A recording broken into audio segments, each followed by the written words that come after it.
everyone, so today we are going to go through the quick start guide for the Flare 450. So once you unbox the outer carton, you will find the quick start guide inside of the color box right here. So we're going to be going through this step by step to help everybody know how to use the Flare 450 right out of the box. So first things first, take out all the accessories, identify them, make sure you have everything. So there's the full user manual that covers a lot more than the quick start guide does. Then you have the HDMI cord. This connects your Flare 450 to any HDMI compatible device like a computer, laptop. Then we have the power cable, the remote, and a USB that you can use to load content onto your Flare 450. Step number one is powering on the device. So you'll see on the side, there's an on-off switch. All you do is switch that on, wait for it to light up. After a few seconds, the Artegraph Flare 450 logo should begin projecting. This means the projector is starting correctly. So after a few seconds, the main menu will replace the Artegraph Flare 450 logo on the screen. If the menu is blurry, you can change the focus using the focus wheel scroll on the top by the lens.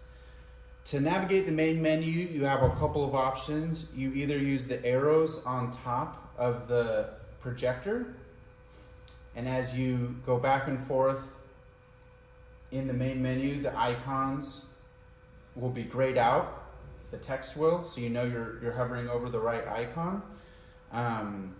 If you want to select one of them, you just push OK on the touchpad, and then you can do the same thing using the remote. Please note the remote must be pointed at the receiver on the back of the projector to function properly. The loading files to the Flare 450, you have three options. You have the HDMI port, USB, and TF card. So for files loaded using a USB drive or a TF card, the next step is to determine what kind of file you are trying to project. If it's a video file, you're going to want to hover over the video icon and select OK. If it's a photo file, you're going to want to hover over the photo icon and select OK. If the photo you are trying to select is a still image, navigate to the photos icon, click OK either on the remote or on the touchpad of the projector. Then a USB picture will pop up, select that. Your files will appear. Find the picture you want to project, click OK. Pause the slideshow by pressing pause, and then to dismiss the toolbar, click the return arrow on the touchpad of the projector or on the remote. So now you have your image projected onto the screen. To select a video, hover over the video icon, push OK, click the picture of the USB, find the video that you would like to pull an image from. If it's in the correct format, the video will begin playing. And to select an image from the video, just pause the video.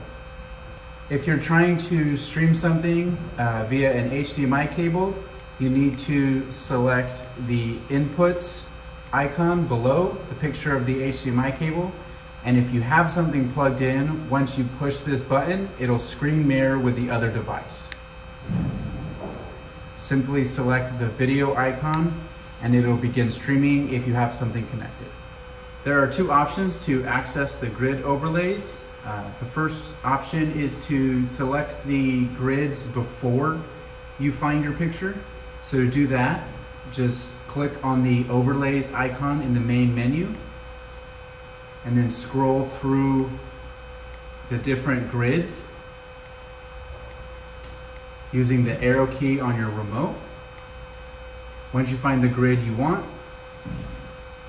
click the return arrow and then navigate to the correct file. The grids will remain on there until you have found your file.